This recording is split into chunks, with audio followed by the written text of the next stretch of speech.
என்ன இது கோலம்? இந்த கோலத்துல வந்தா நீ கலகலப்பாயிடுவியாமே. நீ இப்படி வந்தா நான் கலகலப்பாயிடுவேன்னு எந்த லூசுக்கு முன்னாடி சொன்னா? அத பத்தி இப்ப எதுக்கு? இப்போவாவது ஐ லவ் யூ சொல்லுவியா? லவ்வா? உன்னை லவ் பண்ணனே இது வரைக்கும் எனக்கு ஐடியாவே வரல. லவ்ங்கிறது மனசை பார்த்து வரணும், உடம்ப பார்த்து வரக்கூடாது. இதெல்லாம் கழட்டி தூக்கி போட்டு போய் யூனிஃபார்ம் போட்டுக்க போ.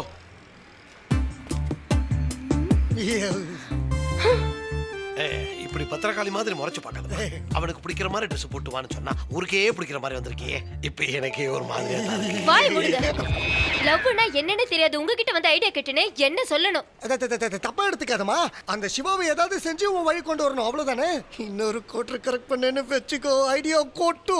ஓகேவா? ஒன்னும் கொட்ட வேண்டாம். எனக்கு யூனிஃபார்மே அழகா இருக்குன்னு சிவா சொல்லிட்டாரு. அவரை எப்படி கரெக்ட் பண்ணணும்னு எனக்கு தெரியும். என்ன மாமா இது ஓசி கோட்டர் திட்டம் ஊத்தி முடிக்கிச்சே. பையனை வீட்டுக்கு கூட்டிட்டு வந்துட்டியா? நேத்து காலையில தான் கூட்டிட்டு வந்தம்மா. இந்தாம்மா உங்களுசு. பையனை ஜாக்கிரதையா பாத்துக்க. என்னம்மா வட்டிக்கெல்லாம் காசு கொடுக்குற பொழுது? அதெல்லாம் ஒண்ணு இல்லடா, அவ பையனுக்கு உடம்பு சரியில்லை, அதனால அவசரமா பணம் வேணுங்கிறதுனால கொலுசு எடுத்துக்கிட்டு மார்வாடி கடைக்கு போயிட்டு இருந்தாங்க. அவங்கள பார்க்க பாவமா இருந்துச்சு. வட்டி எதுக்கு தேவையில்லாம கொடுக்குறீங்கன்னு நான் தான் அவங்களுக்கு பணம் கொடுத்தேன். நான் எவ்வளவோ சொல்லியும் கேட்காம கொலுசு என்கிட்ட கொடுத்துட்டு போயிட்டாங்க. சேட்டுங்க ஊரை விட்டு ஊரை வந்து வட்டி கொடுக்கறதே பொழப்பா வச்சுக்கிறானுங்க. அதுல ஏமா மண்ண போடுற? ஏண்டா சொல்ல மாட்ட? இருந்த வேலையும் போய் செலவுக்கு பணம் இல்லாம அந்த ஜோதி கொலுச ஹீராலால் சேட்டுக்கிட்ட அடமான வச்சிருக்க. அவன் பகல் கொள்ளக்கார மாதிரி 10 வட்டிக்கு எடுத்திருக்கான். அவனுக்கு நீ பாவம் பாக்குற. இவங்களுக்கு எல்லாம் பாவமே பார்க்க கூடாதுடா.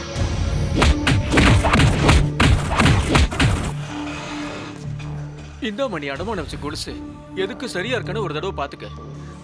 இப்படி திடீர்னு வந்து தந்தா எப்படி சார் வாங்கிக்க முடியும்? இருந்த பணமும் செலவாயிடுச்சு. இப்ப என்கிட்ட பணமும் இல்லையே. வேண்டாம் வேண்டாம், நீ பணமே தர வேண்டாம்.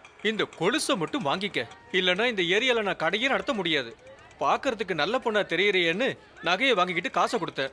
உனக்கு சிவாவுக்கு சம்பந்தம் இருக்குன்னு தெரிஞ்சா நிச்சயமா சொல்றமா இந்த நகையை வாங்கிருக்கவே மாட்டேன். உங்களுக்குள்ள 1000 கருத்து வேறுபாடுகள் இருக்கலாம், அதுக்கு நான் தான் கிடைச்சன. என் கடையில கொண்டு வந்து நகையை வச்சுட்டு என்ன இப்படி மாட்டி விட்டுட்டியே. எல்லாம் என்னோட போராத நேரம்னு சொல்லணும்.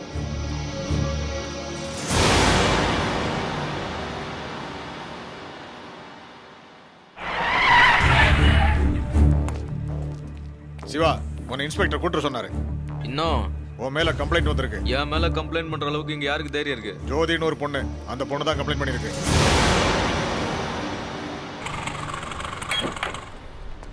மேடம், இங்க ஜோதிங்கிறவங்க யாரு? நான் தான். நான் எல்ஐசி இன்சூரன்ஸ்ல இருந்து வரேன்.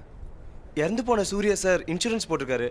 அதுக்கு நாமினியா உங்க பேர் தான் போட்டிருக்காரு. இது கொடுக்க அவங்க வீட்டுக்கு போயிருந்தேன். அவங்க அப்பா அம்மா தான் சொன்னாங்க நீங்க இங்க இருக்கீங்கன்னு.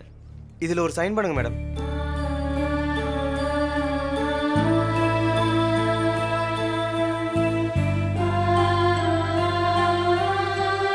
மேடம், நான் வரேன். ஏமா ஜோதி, என்னமா இதெல்லாம்? நீ ரொம்ப நல்ல பொண்ணுன்னு நினைச்சேன். நீ இப்படி நடந்துக்கவே நினைக்கல. உங்க பையன் மேல கம்ப்ளைண்ட் பண்ணேங்கிறதுக்காக கோச்சிக்கிறீங்க. ஆனா ஏன் செஞ்சேன்னு யோசிச்சு பாத்தீங்களா? என்னத்தம்மா யோசிக்க சொல்ற? அவ மத்தவங்க கண்ணுக்கு ரவுடியா தான் தெரியவா. ஆனா உண்மையிலேயே அவன் நல்லவமா.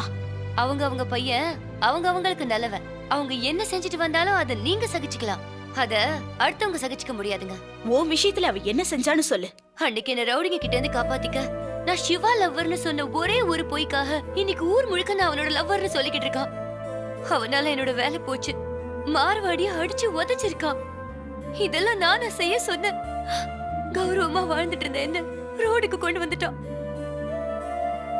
இது பாத்தீங்களா, என் சூர்யாவோட இன்சூரன்ஸ் பணம்.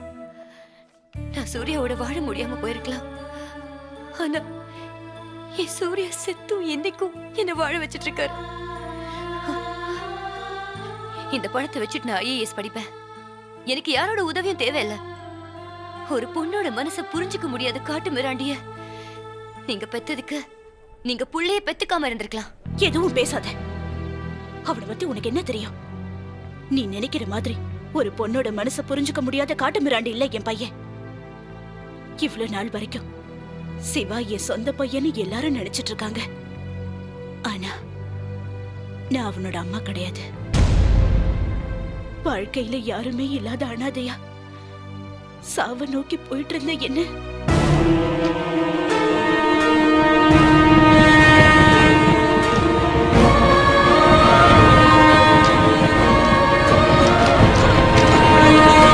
சாக விட.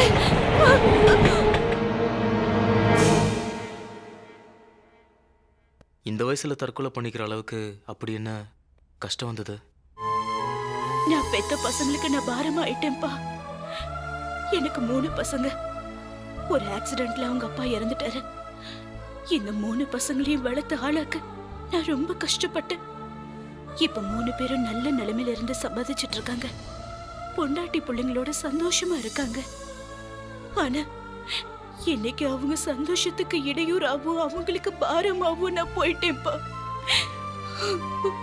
பெத்தவளுக்கு ஒருவேளை சாதம் போடுறதுக்கே யோசிக்கிற இந்த பசங்க நாளைக்கே எனக்கு ஏதாவதுன்னா முனிசிபாலிட்டி வண்டியை வச்சு யாரும் இல்லாத அனாதை பொண்ணுன்னு சொல்லி அனுப்பிடுவாங்களோட எனக்கு பயம் வந்துடுச்சுப்பா.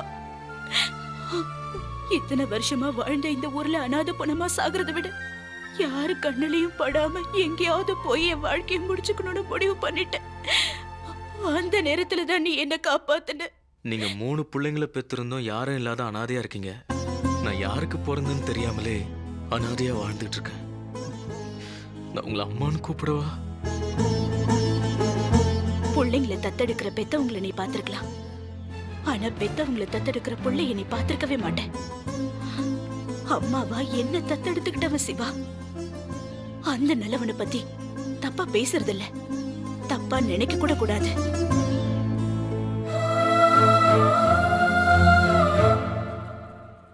ஏமா உங்க சௌரியத்துக்கு கம்ப்ளைண்ட் கொடுப்பீங்க, உங்க சௌரியத்துக்கு வாபஸ் வாங்குவீங்க. நாங்க என்ன வேலை வெட்டி இல்லாதவங்களா? யோ, இங்க என்ன 9 to 9 வேலையா கிழியுது? ஏய் வாய மூடுறா, உள்ள வச்சாலும் அடங்க மாட்டேங்கிறிய. கொஞ்சம் இருமா, ஐயா கிட்ட கேட்டு வந்துடுறேன். யோ, அந்த இம்சையை வெளியே அனுப்பியா. இந்தம்மா, இதுல ஒரு சைன் பண்ணு.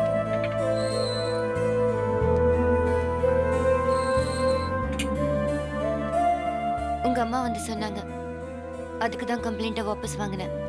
நீ வாபஸ் வாங்கினாலும் வாங்கலனாலும் நான் கொடுக்குற டார்ச்சருக்கு என்ன சாயந்தரமே வீட்டுக்கு அனுப்பிச்சிருப்பான். நீ தேவையில்லாம டைம் வேஸ்ட் பண்ணிட்டு இருக்காத, வீட்டுக்கு கிளம்பு. டேய் வரண்டா. என்ன மரியாதைடா, ஒரு நாள் ஸ்டேஷன்லயே மரியாதை போகுது. அம்மா, ஐயாவுக்கு ஒரு தேங்க்ஸ் சொல்லிட்டு கிளம்பு.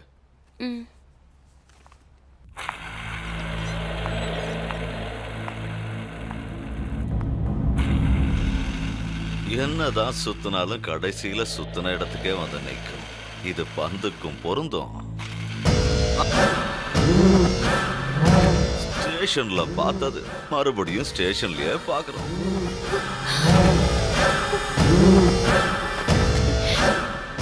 ஒரு மாசம் 2 மாசம் இல்ல, 6 மாசம் சஸ்பெண்ட் ஆன. எனக்கு சல்யூட் அடிச்சவனுக்கெல்லாம் இன்னைக்கு நான் சல்யூட் அடிச்சுக்கிட்டு இருக்கேன். என்னோட இந்த நிலைமைக்கு யாரு காரணம்னு தெரியுமாடி?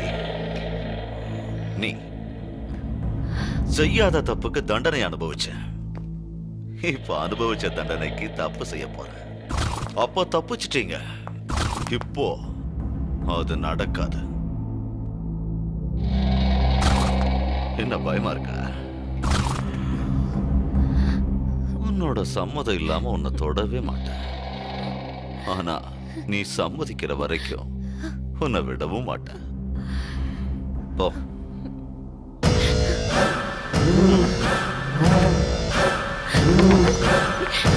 ஏய் கீர்த்தி சார், அத போறாளே அவ சீதா, அவ மேல ஒரு கண்ணு இருக்கட்டும். அவங்க சீதாண்ணா, நீங்க தான் ராமரா சார். தப்பா சொல்லாதடா. நான் ராவணன்.